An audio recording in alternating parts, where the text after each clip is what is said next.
Welcome to the Claws Out podcast, live from the mic'd up studio here in Parramatta.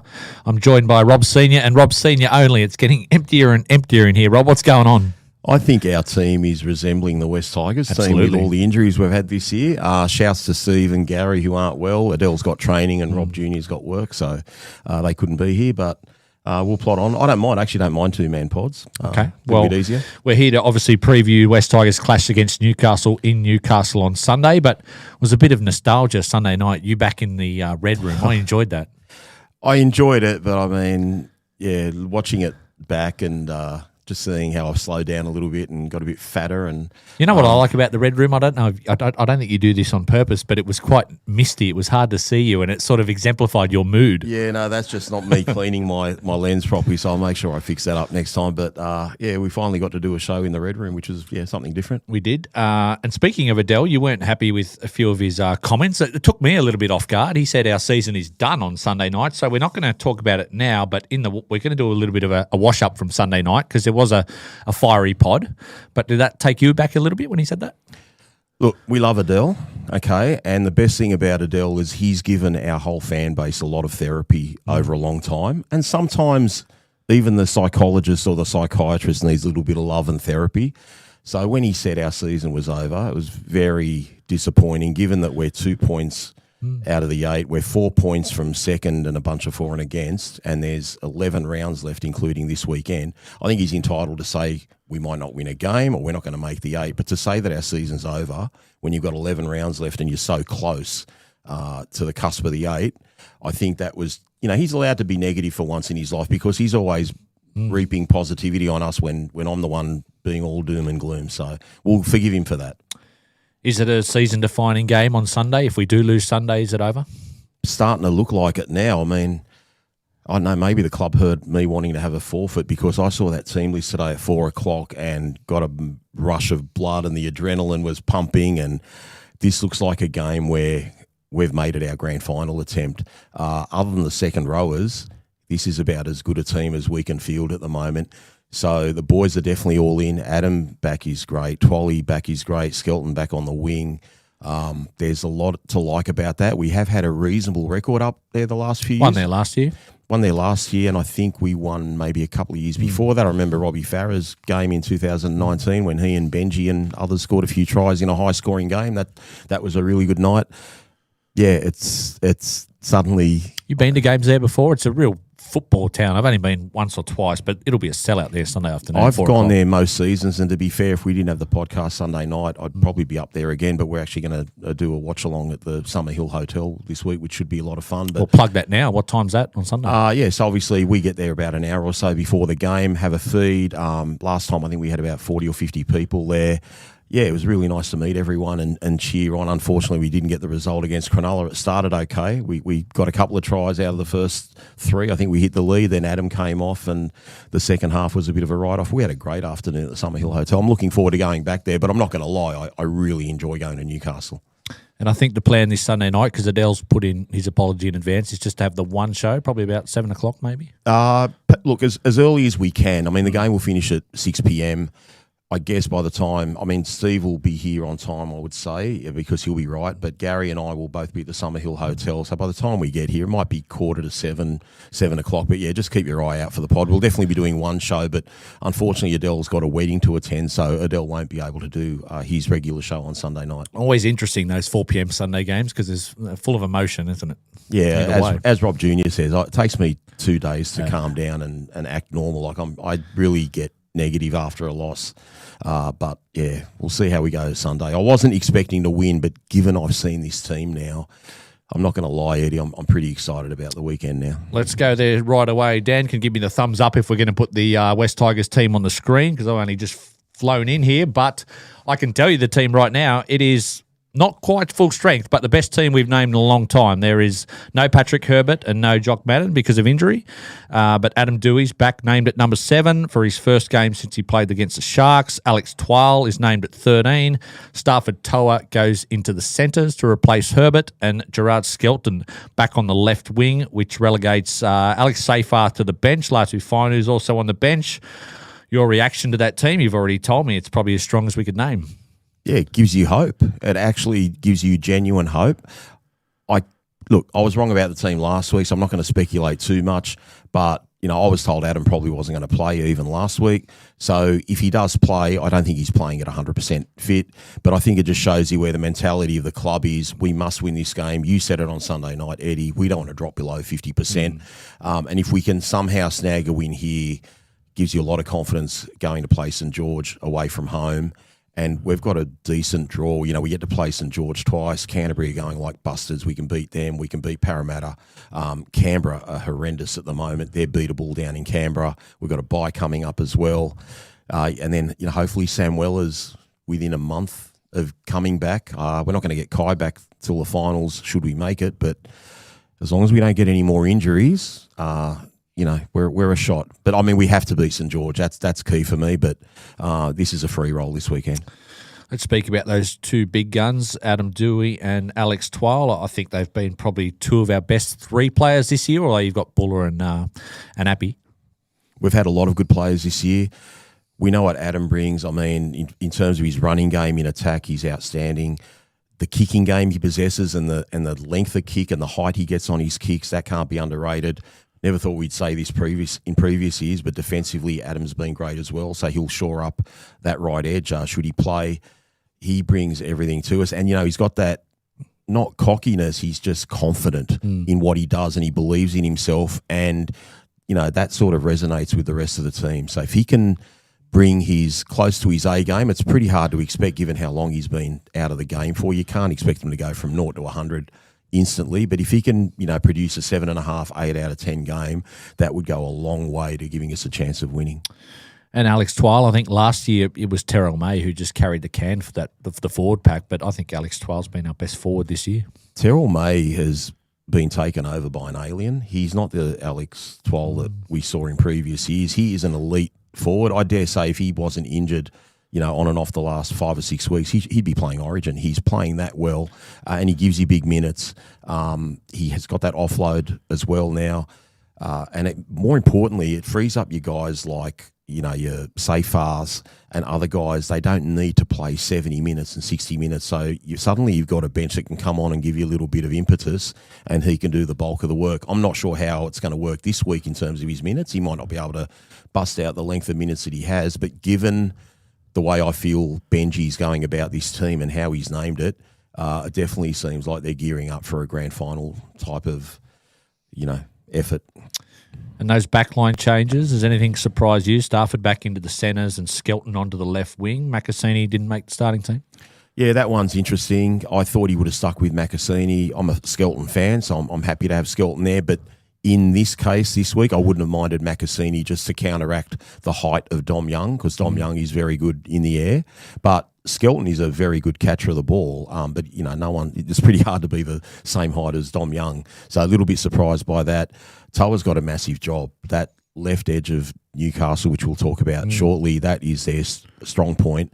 And, Stafford needs to really bring a big game this week, and hopefully he'll be buoyed by his new contract with the Manly Seagulls. It was probably coming, wasn't it, given we've signed Avarillo and we're probably tight for salary cap space given the re-signings we've made? Yeah, you'd expect the fact that we haven't announced Avarillo meant we had to confirm that we've released Toa 100% to have those funds.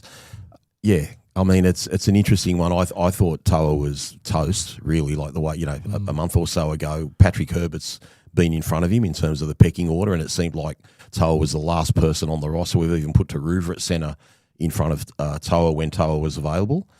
So, again, let's see how he goes. If he can produce some of those tackles like he did against Canterbury late in the game a few weeks ago, that's what we need. He doesn't have to be a superstar, but to contain that left edge with Dylan Lucas, Bradman Best, Ponga chiming in, Fletcher there, Marju, it's a really big ask. But at least he'll have Adam inside him. Tony Suka's a pretty solid defender.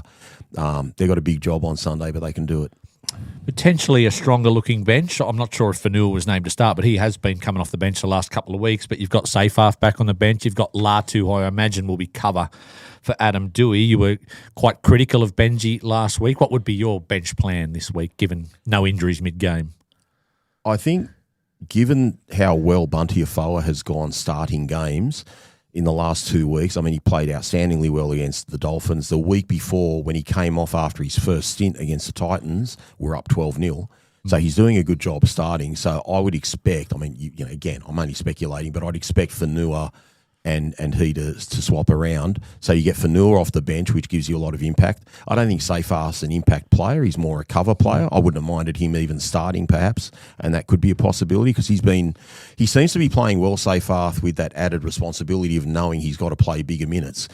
So that's been good from Alex Seyfarth, really, really enjoying what he's doing. But yeah, any bench where you can pick most of those guys. I think, it's fair to say Mav Guy hasn't delivered for us this year, but I don't think he'll be used obviously no matter what, but we've got enough there to at least give the boys a bit of a rest, and we don't want to see those late tries like we saw from Terrell May, missing a tackle on the weekend, or the one from dummy half against Penrith.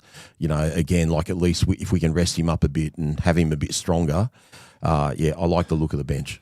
All right, the Newcastle Knights team, they are flying high at the moment, sitting in 5th place with 9 wins and 5 losses. They get their talisman back, Kalen Ponga at fullback, which moves Fletcher Sharp into the 5'8 position and relegates Sandon Smith to the bench, Rob. I'm not sure if that's their strongest possible side, but it's not far off it. It's a far cry from the side they rolled out at Campbelltown earlier this year. Yeah, I don't think the Knights have the strongest pack in the world. I think that's where they're a little bit deficient. Their backline, that's as good as they can put out there. That is a really dangerous backline. There is not one person out of that from that 1 to 7 that you would say is a weakness. I think if we play at our best, we can definitely strip them of numbers from the right. Gagai's, got a missed tackle in him, and Dom Young does jam in early quite a bit. So I would hope if Skelton's playing on the left wing, he might get a try or two on the weekend. But, yeah, that's a really potent team. But as I said earlier, their left edge is outstanding. But that's where I think our strength is. I think we can beat them in the forwards. I think we're going to have to base our game around Appy around the middle. Lots of just breaking them down, try and win that battle of field position. So, look, the Knights are capable of long-range tries, but if they're going to do it, let them do it from their own end, because you start getting Ponga in those 3-on-3 situations, he carves you up, even when the numbers are there. But again, we'll see how we go. But yeah, we definitely have to play it up the middle and just take our opportunities. I think they've scored the most long-range tries from beyond halfway in the competition this year. Really? But can you take any confidence from that convincing win against them earlier this year? I know they had no Ponga, no Best, and no Dylan Brown. We ripped them apart on the edges that day, and I think we dominated field position through their forward pack. I wouldn't say I'd take too much confidence out of it. I think that left edge was pretty horrendous. If you want to be fair about it, it was DeCourcy's debut. Marzu had a shocker. And I think DeCourcy got hooked at half-time that day from memory. I don't even think we played that great. It was almost like a training run. So I think we totally outclassed them that day. Look, I think the confidence I take from it is seeing Luai back to how he is. And I think, I was just scared the last few weeks that we're just getting belted up the middle. Like we just don't have the depth, and you're having to get your starters to play such long minutes, and you can't rely on anyone from the bench. I think this is a more balanced unit this week. We've got to win, mate. We've just got to keep it above 50%. And if we can win this week, I think, you could probably say we're a 50% chance of making the 8. But if we lose this week, we're probably back to 25%, and literally every game. And you start looking at other teams having to lose and cop injuries and mathematical equations and all that sort of thing. But like I said, we're only 2 points out of the 8, 4 points out of the top 4, and 7 other teams are going to lose this week. Okay, so yeah, again, it's a big ask to win in Newcastle. I think it's fair to say they should be favourites, but the one thing with Newcastle, Eddie, they score a lot of points in games like that, but they do concede a lot as well. If you go back through their last few games, they've conceded a lot of points, except for the time they beat Saints down at Wollongong, where they conceded 10 points. Most of their games are really high scoring. I think the last Sunday game they had up in Newcastle was like 42-38 against South Sydney. And another thing that does bother me about this week, even though we've got our troops back, in the last 5 rounds of rugby league, Newcastle have had 2 buys, so they're pretty fresh. That's another thing where that's just a little tick in their favour, and a parochial home crowd, and of course the ref will be against us as he always is. But We'll show up. I We'll haven't try looked our up best. who the ref is, but Junior might be able to tell me in the comments or something who's refereeing this Sunday. What about your reaction to their season? Because it's been quite stunning. They were last year's wooden spooners, and they couldn't score a point to save their life last year under Adam O'Brien. But I think Justin Holbrook, obviously they made that signing of Dylan Brown, and he's been good, but I wouldn't say he's been the whole reason why they've turned it around. I think they were just maybe very Kalen Ponga-centric this year or last year, or all left side, whereas this year they look like they got threats all over the field. Yeah, they look so good in attack. It was really weird. They lost, I think, Ponga and Dylan Brown against Manly first half very early in the season, and they hung on to win that game. They actually won it quite convincingly in the end. And they were sort of winning games against the trend, like they were missing players, and I think they beat Canterbury at Acor when Canterbury were favourites.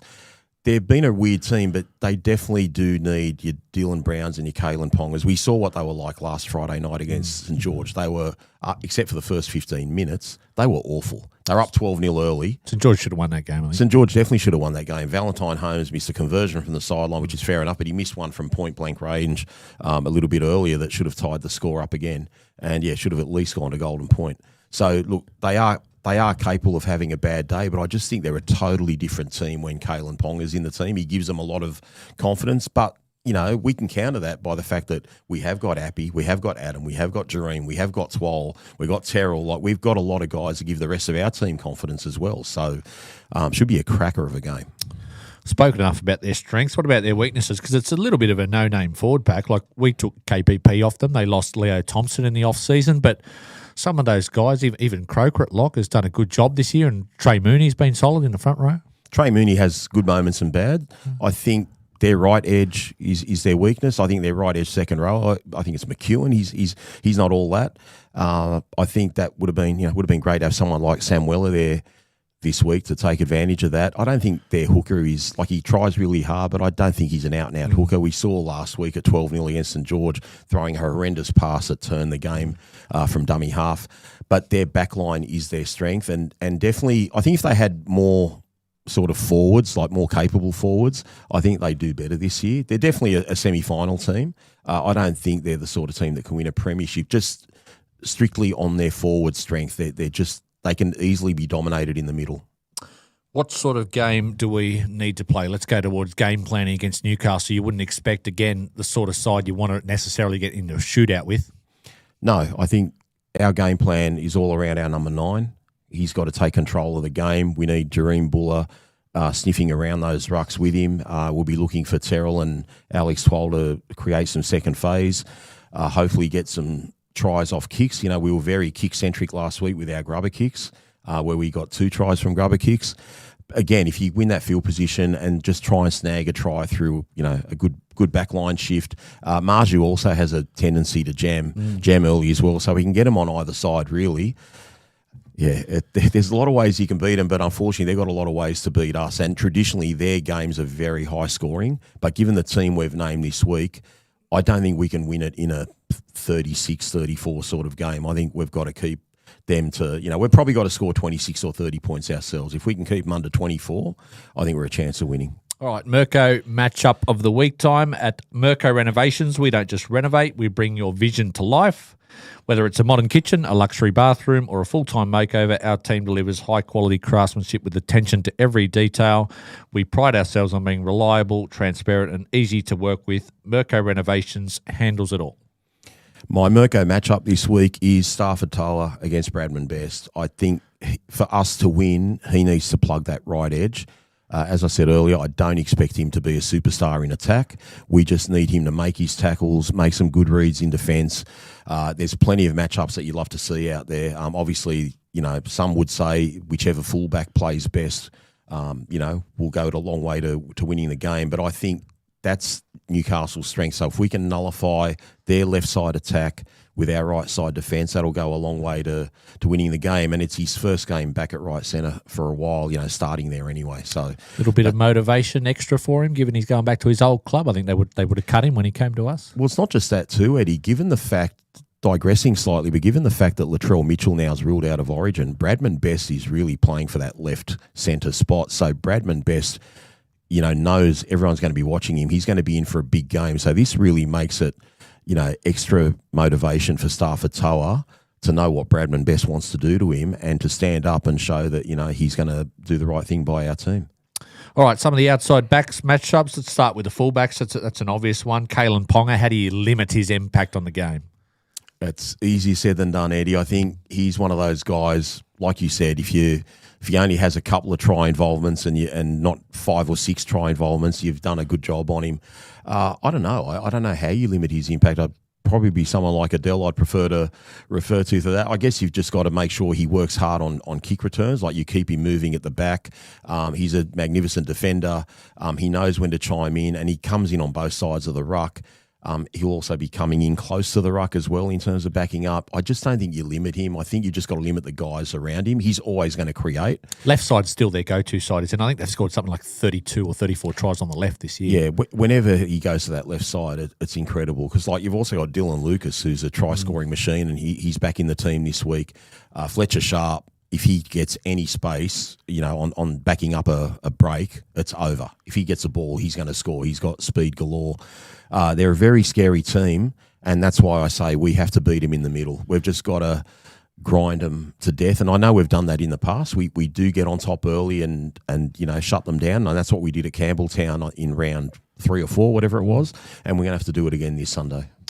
All right, well, we might have to get a little bit of a red background up here because I'm going to fire you up because I was watching a popular rugby league podcast, the Bloke in a Bar, they were reviewing our game against the Dolphins, and they were quite critical of Jareen Buller, Denon Kemp, and the guy with the hat on, Guru or whatever his name is. He was saying, he drifts in and out of games and that for the money that he's on, he needs to be a little bit more involved. I thought that was potentially a criticism that you could use of him in previous years, but not this year. That's the first I've heard of it. I'm just trying to digest it. Maybe they don't watch our games. That's absolute bullshit. Yeah. It's absolute bullshit. What more did they want him to do? He diffused every kick. He got involved as much as he could. He's basically in every aerial kick that we provide.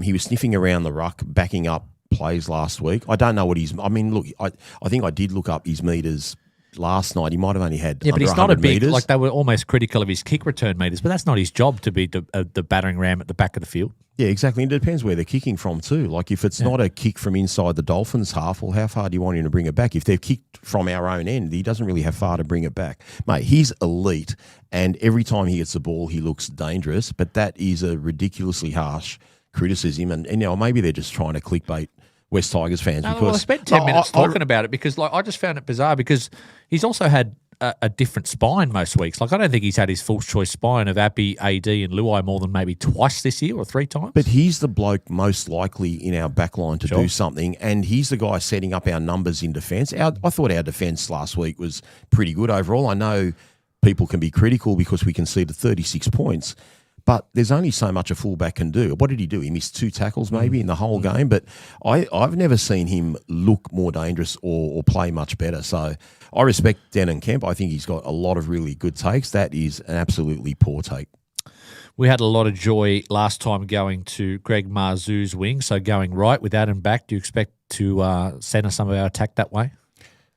I don't as much for the simple reason we don't have Kai Pearce-Paul on that right edge, and we've got Stafford Toa in centre where he's normally not there, or at least in this season anyway. So I think it'll be set up towards them, and I think it'll be shift left. I think we've seen what Taylor May can do. We saw what he did against the Storm in a heavy loss. And Dane Gagai is susceptible to missing tackles as well. He's getting on in years, and Taylor May's got a lot of mongrel about him. Best part is too, Jerome Luai's playing really well inside him as well. So I think we work the ball right and we play a lot of shape to the left. And Dom Young, he can be rocks and diamonds, but he's been good this year. I think at the Roosters he saved his worst football for them, but you don't want to give him much space on the sideline because he'll be off and gone. Yeah, well, last week he made a number of breaks down the right-hand sideline and set up tries on his inside. Again, I still think he's one of those guys that jams in needlessly, a lot like Will Warbrick from the Melbourne Storm. He always comes in and leaves his winger unmarked. But he's more an aerial threat for me. That's what I would be a little bit concerned about, because if we do nullify their attack a bit, then their last option is to put some high kicks up to Dom Young. But again, we'll just see how it all pans out. I'm not really too... Look, Dane Gagai is playing really well too, but I'm just glad Taylor May is marking him, because Taylor May will do a good job on him. Okay, well, our halves, let's look at the halves matchup. AD and Jerome back on the field together for the first time since the Cronulla game. It's funny because back then a few fans were debating whether they should be our first choice half, but now, no offence to Jock, but it seems obvious. Yeah, it is. That's really weird. You look at their halves and like everyone says, oh, Adam doesn't pass the ball enough and he's just a running half. Well, you look at Newcastle, you can't get two more running halves that aren't pass-centric than Sharp and then Dylan But Brown. that's sort of suiting the way the rules are these days. It's just quick rucks and run off the back of that, surely. Yeah, exactly. And Dylan Brown's got a dangerous running game. I don't think he's utilised it as much as he could have this year. He used to do it a lot for Parramatta, but he's playing right side this year. We used to play left side at Parramatta. They're dangerous guys, but they're not, to me, creative halves, and they don't have a creative dummy half. They've got tradesmen-like forwards. Everything revolves around Kalen Ponga and what he does out the back. So the pack doesn't fear me. Those two halves don't fear me in terms of their creativity. They certainly fear me with their running game. But, we counteract that with Adam's running game as well. The kicking game, from our point of view, Jerome's been on fire with his short kicking game, and I think his long kicking game's been really good for the past month. But having Adam back there, that'll add to the depth of our kicks. Definitely, and you've also got Abby there at dummy half when we need to get a kick away. He's liable to do one of those sneaky 40-20s when he gets the chance as well. But Adam's kicking game's second to none, and it's such a strong kicking game as well. That just gives us those extra few metres where Newcastle have to work a little bit harder, when they get their first tackle. You mentioned Fletcher Sharp. We kept him quiet early in the year, but he didn't have any of his mates out there. So I think it'll be harder this time because we've struggled against guys this year that have excel in broken play, guys like Keanu Kinney and stuff like that. And if we present a jagged defensive line, that's where he's going to go through. Yeah, I don't think we get a jagged defensive line with Adam, with Sukar and those blokes on the right. I think we've got enough there now. Look, you asked me Sunday night if we were a chance of winning. I'd say no chance. I actually think we've got a good puncher's chance of winning this week. But again, it depends on Twally being pretty fit, AD being fit and playing. You never know. Latu is there as cover for Adam. So there is always that possibility Adam's a late withdrawal. But hopefully, he makes it through captain's run and he's there on Sunday. It's a shame. I don't know if they'll inject Sandon Smith, whether he'll come on, but he's a bit of a defensive liability. I think he started last time against us. Correct, but he can create. That's the thing. You're right. He's a defensive liability, but he can create a lot for them as well. So they've got some good depth there. They've got guys like Tyson Frizzell, who's a former State of Origin player, on the bench as well. They've got enough there to do a job, but other than Dylan Lucas, they don't have a wow factor in their forward pack. Their whole wow factor is that back line. Let's go talk about the forward pack. I think Saifidi and Mooney have done an admirable job this year, but that's a no-name sort of back row. I think you've got Thomas Cant, you got Croker at lock, and I can't even read my own writing of the back row, but I think he's played less than 20 first-grade games. So if there is an area, I guess we're decimated in the back row with our leading Samuela and KPP out, but we can certainly match him in that forward pack. But don't sell Dylan Lucas short. That's the other back row. Sorry, there. He's back. Yeah, he's back. I read last week. Yeah, he's back from State of Origin, so that gives them a lot of potency on that left side as well. But you're right. I don't rate those other blokes much as well. McEwen does have some breaks and try scoring moments in him. And look, I think that's our weakness this week. I do like Tony Suka, but if you look at that whole team, our second rowers are probably our strength. I don't like Sione Fainu on an edge ever, but the good thing is they probably direct their attack more the other side of the field. But hopefully they can just do their job, hold on, and we score more points than them. You mentioned the bench last week. I think Junior always looks at the bench first and said that could be a telling point of where the result's going to go, and the Dolphins just had us covered on that bench. But Newcastle, probably not so, although I think he's used Tyson Frizzell quite well this year. Used him sort of in a bench role and to lead that second unit, but we get a little bit more strike there, perhaps with Seyfarth back there. Maybe he'll inject Latu, and will Lanyon get some game time? Lanyon, you'd think, would get some game time. I don't know if our bench is good or if our bench was so 1 out of 10 the last few weeks that suddenly I see a 5 or out of 6-10 bench and I think, wow, it feels like a 9 out of 10 bench. But I'm a lot happier with this bench than what I've seen the last few weeks. And again, if Benji just utilises it a little bit, I understand he'll only use probably 2 substitutions in the first half unless there's an injury of any sort. But as long as he's pretty fair with the guys and not getting 77 minutes out of Terrell and that sort of thing, I'd be happy with that. I think we've got to look at other games. Like, you want to win this game, but you've got a game to win against St George. You've got a game to win against New Zealand the week after that. You've got a whole season to play for. Prediction time, Rob. You don't have to tell me if you want, who's going to win or whatnot, but what sort of game are you expecting? You think on a dry track, if you get an afternoon game, be fairly high scoring? Normally the Knights are a really high-scoring team on a Sunday afternoon, especially if there's dry weather. We have to win, okay? And if we have to win, they can't score more than 24 points. So I'll go 30-24 to us. And, mate, let me tell you, Sunday night, I would have tipped 50-6 Newcastle. But that team, there's just so much more improvement there. I'm really happy with Skelton on the wing, obviously happy with Twal, happy with AD back. If Adam doesn't play, a weird chance?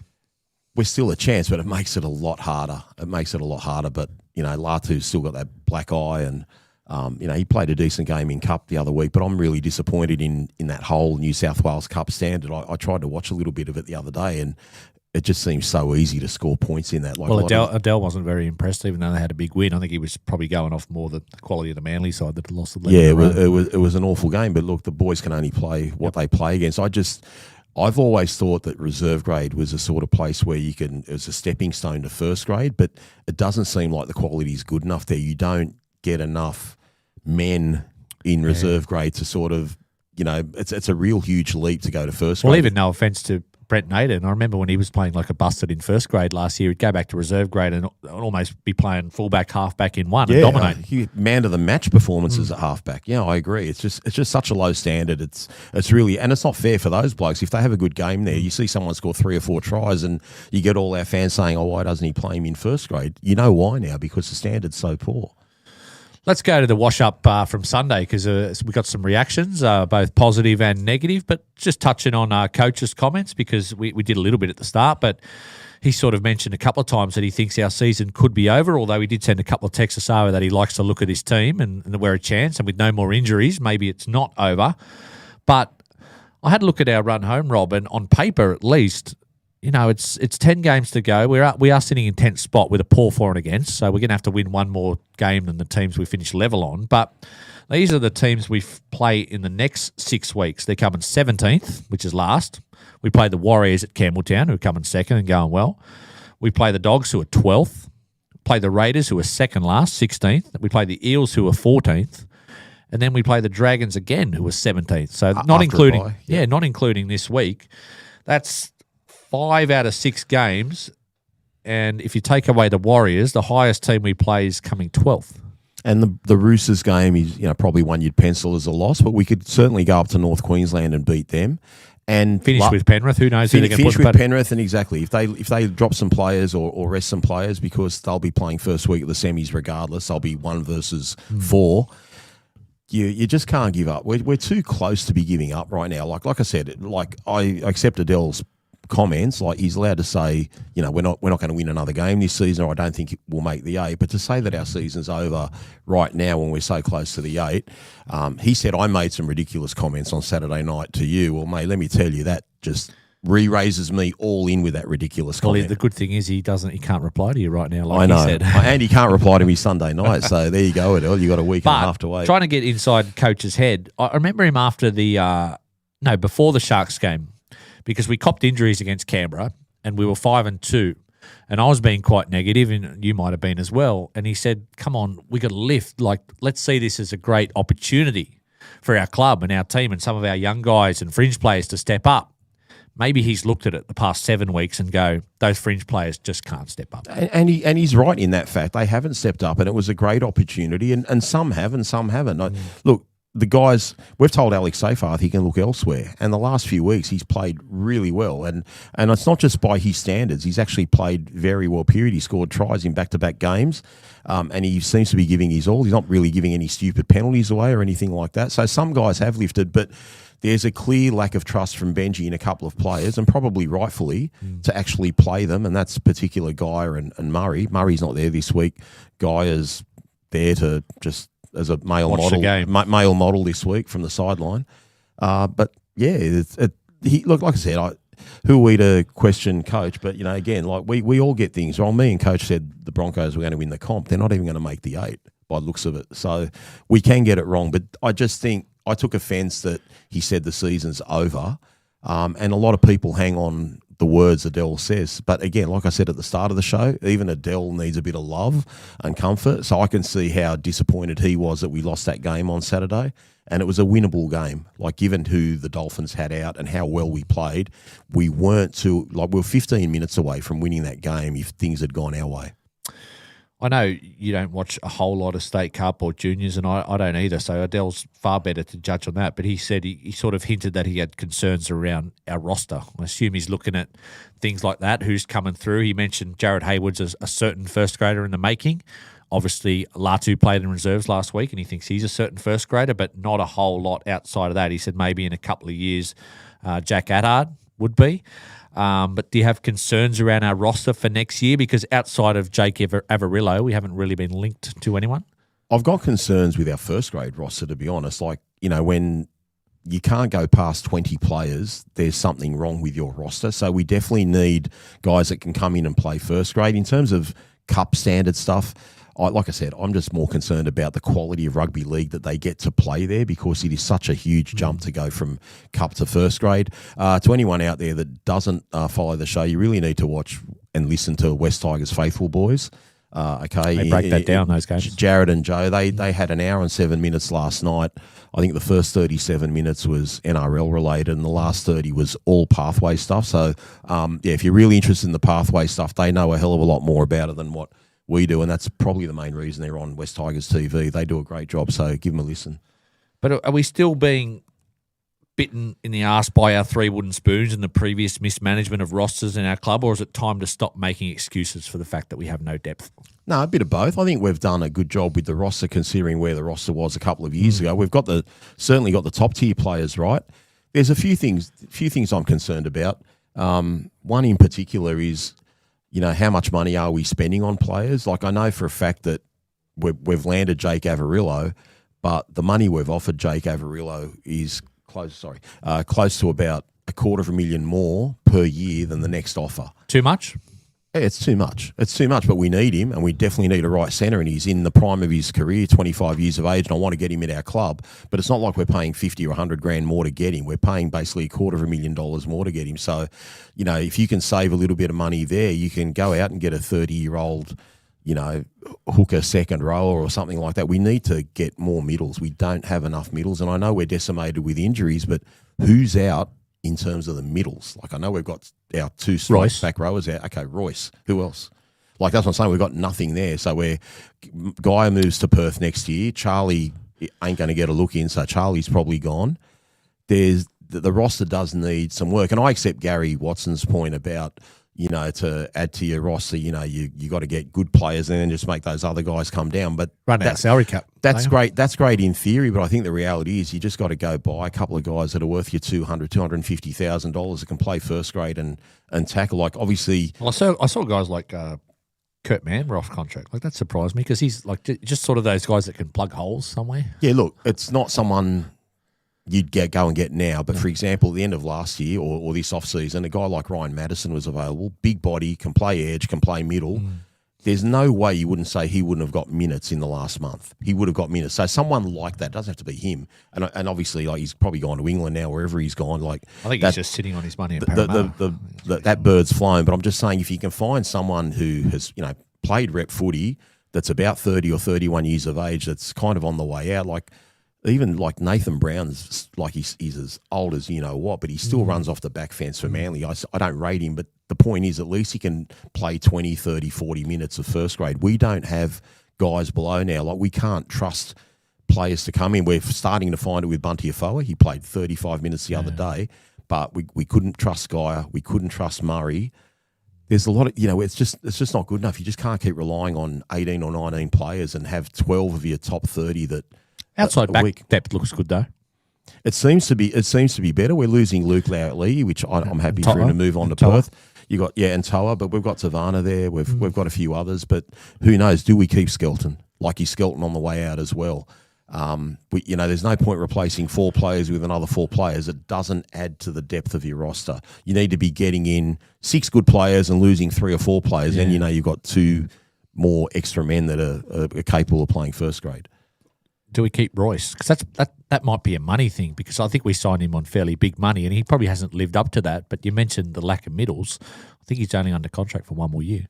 I'm proud of what Royce has done this year. Absolutely proud of everything he's done and how the comeback that he's made. But the thing is, the club's already spoken. They've basically said, you're free to go. Is that just because he can only play 15, 20 minutes Well, under the current rules? I think he's busted a little bit. He had one game where he had 31 minutes this year, so he can, he did get found out a little bit with some inside balls, in some games. But I love the way he runs the ball, and I think he turned, he's a credit to himself for what he's done at our club, given from where he was this time last year at the club to what he's doing now. I've fallen in love with the bloke. But yeah, is he the answer for us? No. Would I give him another year? Absolutely, if he's not costing too much. All right, let's dig into some of the YouTube comments from either the Coach's Report or Clause Out on Sunday. I'm going to paraphrase here, and I apologise in advance if I don't get the pronunciation of some of our followers' comments. But Rob Balmain Bucko, he said that Madden, Mason, Herbert, Macassini, Seyfarth, and Bunty and Suka, so that's 7 players, none of them would get in the starting side of any top 8 team. And all of them would probably struggle to make their 6-man bench. Do you agree with that or not? I agree with the starting side of it. I don't agree with the bench side of it. I think a few of those blokes would make the bench at other clubs. But, yeah, he's got a fair point probably about the starting side. But, to be fair to the West Tigers, you probably could have said that in previous years about a lot of players, like even our starters. No offence to Alex Seyfarth, but when he was starting in our right edge last year, you would have said he wouldn't make right edge for any other team in the comp last year. That's just been a standard thing with the Tigers. We're doing the best we can, and Benji's doing a great job. But my only concern as a supporter is, again, I have no idea about this. It just seems Benji's the glue to everything. Benji is, he's got his finger on everything there, and without Benji, we'd be absolutely screwed. This is a bit of a left field one I threw in there from Bazza988.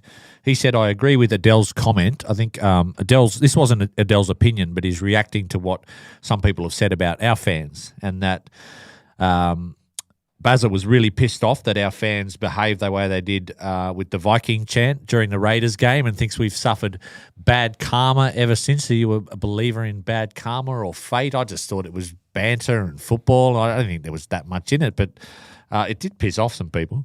Yeah, it's funny because I'm actually famous for booing our own team once, but whenever the opposition runs out on the team, even though I don't really mean it, I still clap. Yep. When the opposition team runs out, I clap because I just think it's good karma. Every time I get cocky or malicious to the other team, the karma seems to work in reverse. So, I found it funny. Like when I was at Leichhardt that night, I thought it was hilarious that they were giving it to Canberra. And, given my Balmain history in 1989, it couldn't have been done to a better team than Canberra. But, yeah, I don't believe in that karma crap. I just believe injuries is what hurt us. If that karma created the injuries, then maybe they got something to say there. But, you make your own luck, mate. If you're going to let those things play on your mind, you got issues. Well, it's not like it's become good karma for Canberra. They've got even worse since. They had a shocking year. Yeah, it's funny, just a really quick story. I met Steve Morris, former St George player, one night in the box, and he said after they won the 79 competition that they'd gone out on the drink one night and they met this lady, and long story short, she said to them, I'm putting a curse on you blokes for 30 years, and he laughed his head off, and sure enough, thinking about it. 31 years later, St George win the comp in 2010. So maybe there are some curses out there. Well, let's hope a couple of those curses keep going. Parramatta haven't won a comp for 1986. 40 years. Yeah, 40 years this year. Time flies, though. We're up to 20 years, aren't we? We're up to 20 years, and we're up to 15 years if we don't make it this year in playing finals. But there's still a little bit of life left in us, Eddie.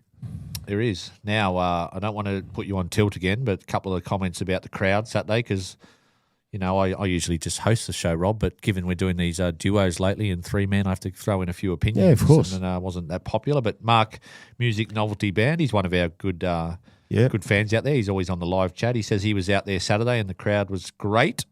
It was loud, and there was track work as well, because I know myself, I often get the train out to Campbelltown, and I was planning on going, but had a look from the inner west, and it was going to take an hour and 42 minutes to get out there. Usually it takes about an hour, so that was another factor that would support your argument that Saturday afternoon at 3 o'clock wasn't the best time slot for it? Well, you were the one that stirred me up Sunday night about all this. I absolutely proud of the crowd that went out there on Saturday. I think it's a great crowd, and I think the problem is that every time we lose, for whatever reason, it comes back to Campbelltown and it gets thrown as Leichhardt the Magnificent, which is fine. You can love Leichhardt all you want. My argument is, if you believe that our players played well and gave it absolutely everything, you can't say Leichhardt would have made a difference. If we played poorly, That's a fair point. then you could say, you know what, maybe they play better at Leichhardt, but they played great. I think 12,500 at 3 p.m. is fantastic. Shouts to Josh Barnett, who absolutely misquoted the crap out of me for clickbait yesterday. Basically sort of saying that I was comparing Leichhardt to Campbelltown. We've got to get more people out of Campbelltown. We filled out the Newcastle game. We filled out the Brisbane game. And I honestly think if that game was at 7:30 Friday night or Saturday night, we would have packed it out. Don't forget you're playing the Dolphins, who don't have any away supporters. So if we'd have played a Canterbury or a Parramatta or someone like that, we probably would have been sold out anyway. But that 3 o'clock time slot is so poor. We've got over 250 comments on our Facebook page, and so many people are saying I couldn't make it because my kids had school sport and what have you. But I just think, we've got to stop shitting on where we win at and where we lose at. If you want to do a fair comparison, we played the Cowboys and Canberra with pretty much close to full strength teams, and we won both of those. And we played Newcastle and Brisbane with pretty much close to full strength teams, and we won in one, and we just lost in another that we should have won if it wasn't a couple of drop balls for Macassini. I know people love going to Leichhardt and all that sort of thing. Let me tell you, as a Leichhardt boy, I love going to Canberra. To Campbelltown. I love it, mate. I love going to the club before. I love saying hi to everyone there. I love the fact that the club's right next door to the ground, whether it's West Campbelltown or you go to the Sherwood. You have a great time there. It puts me in the mood to want to go support the team. So I love it there personally. And I found the last few years that the atmosphere has changed. It does go silent at Leichhardt too. When the Titans were up by 2 converted tries early in the second half last week, the crowd went silent. It was only when we started making a comeback that it got noisy again. But I could hear the Campbelltown crowd through the TV, mate. So I don't want Campbelltown being knocked. I want to actually compliment everyone in the MacArthur that got out there, because it was a great crowd. And the fact that it wasn't a full house, if you're complaining about it not being a full house, it's probably because you weren't there and I weren't there. Okay, so get out there if you want to have a go at it. But enough of these sort of divisive talks that split the fan base up. Eddie Otto. Crazy praying mantis. It's talking point, Rob. That's why I'm bringing it up. I'm happy to talk about it, but it's just, crazy praying mantis. He said, the fact is, the poor home record, it's a poor home record at Campbelltown. Drunk yobbos or not, because I think, I don't know if it was Gary or someone said, Leichhardt is a different sort of crowd that goes for different reasons to have a good time. Yep. A lot of them. No excuses.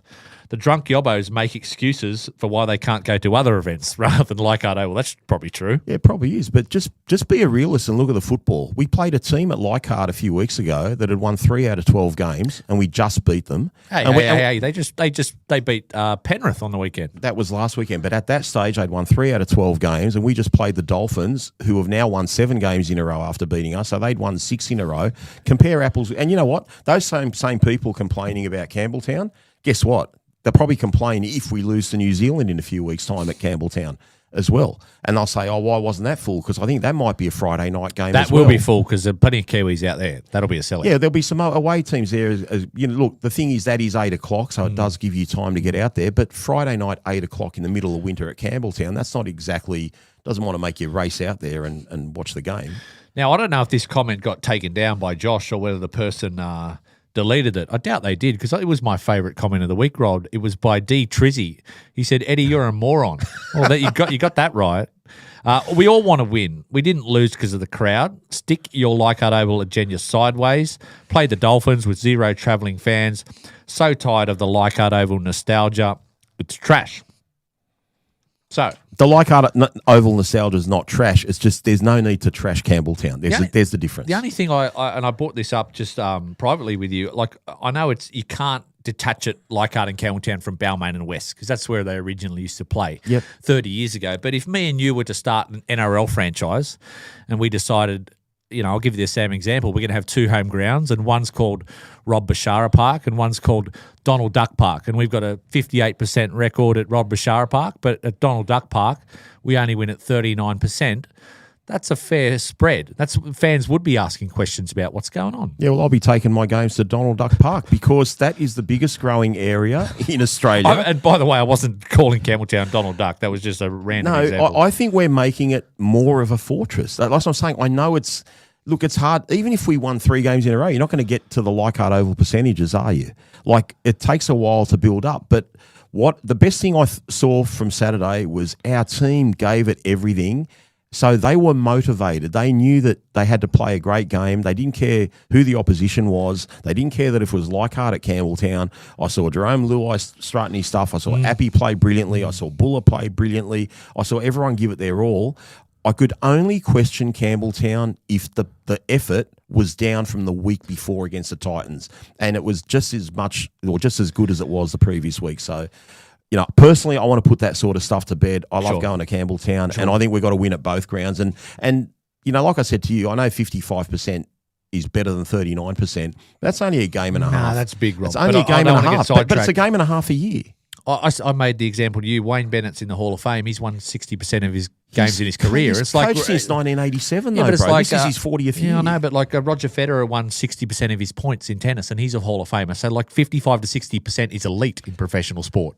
Yeah, I know, but you're talking about a game of tennis where you win it, hold a serve to 30 as opposed to holding it to love. Let's not talk about tennis. Anyway, Rob, let's do a blitz of round number 17. Let's look at the other games, and you can give me a betting angle or who you think's going to win in these games. We don't do this often, but we thought we'd, a couple of boys away. We do this tonight. Thursday night, the round starts. It's 14th Parramatta against South, who are 7th. Mitchell Moses back for the Eels, but no Latrell for South. Yeah, so I've made some notes. So pardon me for looking down at my notes, but both teams had lost 3 games in a row prior to their last win, so they aren't both in great form. As you said, Mitchell Moses is back. They move Volkman into 6, and Papali, I think Joash Papali, he goes onto the bench. For South, Latrell obviously won't be back now. He's out for 8 weeks with a calf injury. Whiten was meant to be back. He's not back. Look, I think South's win against Brisbane are pretty busted at the moment. They got up for that game as well for Jai Arrow, didn't they? Yeah, Brisbane were busted. They got up for Jai Arrow. They're missing, 3 players to Origin. They were missing Walsh. They were missing Staggs. They were missing Payne Haas. So I don't know if that South form's great. I think Mitch Moses is a big in. I'll be tempted to take Parramatta plus 5.5 line in that game. Yeah, I think it's going to be a tight game. I really don't know who to tip. I prefer South's DNA more to Parramatta, but I think Moses might be the difference, and he's got a bit to prove. Friday, 6 o'clock game, and this deserves to be Friday at 6 o'clock because it's 15th against 12th. The Titans and the Bulldogs, it's pretty much a pick-em game. It's about $1.90 each. Yeah, well, this is my favourite stat, Eddie, that I found for myself. So the Titans have won 2 of their last 3 games. I told you they're a good side. The Bulldogs have won 3 of their last 4 games, and the only reason... Oh, they've been shocking wins, those But wins. the only reason that they haven't had an undefeated stretch is the Tigers have ruined both those streaks. They've lost to us in both their... Have any of their wins been impressive? Not... I think Titans was, given the fact they were down 12-0 very early against Penrith. I thought that was an impressive win. Are you talking Bulldogs? Canterbury ones, yeah. No, yeah. You know what? They're painful to watch. I pray Canterbury keep Crichton at number 6 for the rest of the year. Like, I don't know how they won the game the other night. I know he kicked the winning field goal, but that was shocking from Fogarty and Brooks not kicking a field goal there at the end. Yeah, well, it was 3 tries to 2, and Manly should have won the game. 2 goals came off the upright, so I think it was a lucky win for Canterbury. But you could tell from the bounce of the ball in some of those things, like one try that Trebojevic looked like he had swallowed up and stuff like that. It was just going to be Canterbury's night. Missing Tupanua now for a couple of months, so that's a big blow. So Tupanua, you think Gold Coast win that game? I think even though they're $1.90 each, I actually do like the Gold Coast in that game. As you said, Tupanua was out for 8 weeks. Crichton's at 6. I'm just trying to see. De Groot's in onto the wing because I think they had someone have a HIA or something like that. Randall comes back in at lock for Marcus. Well, let's hope the Gold Coast win anyway. Can't stand the Bulldogs. Yeah, well, as long as they keep losing, my son Rob Jr. is very happy. Friday, 8 p.m. This is a typical Friday, 8 p.m. game. The Broncos and the Roosters. The Broncos have lost 6 in a row. They're going busted. They're 13th. And the Roosters sitting pretty, 4th. They are 9-5. The line was 4.5 Broncos. It's got out to plus 6.5 now. Yeah, as you said, the Broncos have lost 6 in a row. The Roosters are very hot and cold. They've only won 2 out of their last 5, although they had a good win last week. As I said earlier, Walsh, Staggs, Haas, they're all back this week. Mam and Reynolds are out in the halves, which is interesting. So they've got Duffy and they've got Ben Hunt in the halves. So That's a new combination for the Roosters. Savala's back into centre, puts Billy Smith on the wing, and Talau drops to the bench. I think just like the Tigers have their grand final this week against Newcastle, I think now this is Brisbane's grand final. If they're actually going to have a serious go, they've got to do it now. But their last 3 losses have been against teams that have been on losing streaks. So I think they're busted. I think you'd be crazy to tip Brisbane, even though they're capable of winning. But Roosters for me. Saturday afternoon at 3 o'clock. It's actually the game of the round. It's third against second. The Dolphins host the Warriors. And Rob, the Dolphins have won 7 straight. And the last game they lost was in New Zealand against the Warriors. Slight favourites, the Dolphins. $1.55. Who wins? It's very hard to tip against New Zealand at any time. I have to tip the Dolphins, but I do it with absolute reservation, although New Zealand have lost 2 of their last 3 games. By 2 points, both of those. They've lost Jackson Ford for the year, which is massive now. I didn't notice if Fisher Harris is named or not. I'd have to check that. They've got Capewell back this week, so maybe Fisher Harris isn't there. Niokore drops back to the bench, but the Dolphins get all their Origin players back, mate. They get the Hammer, they get Cobbo, they get Plath, they get Flegler. Avarillo's not far away either. Yeah, they've got. Well, you know what though? I don't know if Avarillo comes back into that team. Doesn't make the team. Jack Bostock has been amazing at centre. I thought he was an out and out winger, but he's been playing fantastically well. He did a pretty good job on Taylor and May last weekend. So. Yeah, look, I will tip the Dolphins, but an upset there with New Zealand would I'll not give you a surprise stat that me. makes no sense. The Dolphins have lost 12 of their last 15-day games. I thought that would be totally the opposite, given the football that they play. Yeah, it's interesting. This is the time of year the Dolphins, they've been in the 8 every year around this time of year, and they've collapsed. It's not happening this year. They're the real deal. If they can muscle up in the finals, they're a chance of beating anyone. I just think their one weakness, if they were to play a Penrith or a New Zealand at full strength, is their forwards. Their back line is red hot. If you had to tip a team right now to play Penrith in the grand final, who would it be? New Zealand at full strength, not the New Zealand that we're seeing this week. Cowboys host Penrith on Saturday at 5:30. The Cowboys are 9th. Penrith are obviously flying high in first place. I don't know about the Cowboys, Rob. I know they've won 8 games, but they're 13th defensively, and they are outsiders here, 10.5 to start. Yeah, and they've lost 3 games in a row. From a Penrith point of view, they lost a 12-0 lead last week, as I just said earlier. They got Cleary, Yo, and Toto back this week. Do they ever lose 2 games in a row, the Panthers? Like they're pretty red hot. Jason Taumalolo's 300th game, so that's an interesting one. Penrith are missing Casey McLean and Mitch Kenny, so they're a couple of outs. But Alamotti slips into the centres with Tungo. And yeah, they'll have Jenkins and Toto on the wing, but I think they win, and yeah, they'll have a point to prove, and probably Cleary's last game for Penrith before Origin 3. You know I don't like betting overs, but that's a fast track up there in North Queensland. That'd be tempting to bet over 50.5. You know why I wouldn't bet overs there, Eddie? Because when you got a team like Penrith that defends so well, that's what would bother me. If North Queensland are playing any other reasonable team in that heat. So you're saying Penrith have to get 40 of those points or something? Pretty much, at least. Yeah, so I don't know if the overs is a safe bet there, but I think Penrith 13 well, this is an unders game for me. Manly hosts the Storm. It's the old Battle of Brookvale. 6th position Manly. The Storm are sneaking up. They're only in 11th, but they won 5 of their last 6. A lot of those wins haven't been convincing, but they're certainly back in the hunt for the 8. Manly go in as favourites, but it's marginal. They got -4.5 Manly. So. Yeah, it's going to be interesting to see how they actually line up on the night, because Manly have named our former player Josh Folletti in the centres. Although Faulolo is on an extended bench, you'd expect him to come in and play if he's fit. You probably lean Manly at home, but yeah, we started that Melbourne 5 out of 6 winning run 6 weeks ago or so. It's a tough one to pick. I think Melbourne are due for a loss. I think both teams are fragile. Yeah, it's going to be a tough one. I mean, the Melbourne do rely heavily on their spine. I mean, if their spine plays well, they generally win. And they came back from 16-0 down against Canberra last week. That's my unders game. Yeah, a greasy night game at Brookvale. The last night game at Brookvale was that Titans Manly game, and that was something like 10-6 or something. Yeah, I just think this is a spectacularly hard round of footy to tip this week, so I wouldn't be betting on anyone with confidence. Blockbuster, Rob, Sunday afternoon. It's second last against last. It's Raiders at home to Dragons. You wouldn't have predicted that at the start of the year, at least definitely not the Raiders, but the Raiders are $1.34 favourites, and -10.5 is the line. They've got a big in this week with Sasangi coming back in the centres. That is huge. Not only is he good defensively, he's an absolute weapon in attack. That's a major in for them. But the way Canberra fell apart last week against Melbourne would be concerning, and that would be quite deflating. St George played really well against Newcastle, without getting the win. An interesting game. Both teams have lost 4 out of their last 5 games. So, again, you can't tip anyone with confidence. There's been a lot of sort of losing streaks in these games where talking about, I'm going to lean Canberra Be with an absolutely entertaining game, no confidence. Yeah, I don't know what the start is, but I'd probably be going 10 St and a George with, I think I'd probably take St George with a 10.5, but you never know when the Raiders are going to click. Who would have thought that Canberra minor premiers and the Broncos premiers would be sitting so low on the ladder, or top 4 teams, to be honest. Canterbury as well, yeah. Unbelievable. And the final game of the week was, of course, our game. Why not tip the Tigers at $3, Rob? I'm definitely look. I think we're a chance, boys. I can't give up on the season now. I'm glad we've still got the season going in June. I've been a happy boy since 4 o'clock. I just hope I'm happier at shortly after 6 o'clock on Sunday night. But yeah, really, really happy with the team we've named. Benji will have the boys up.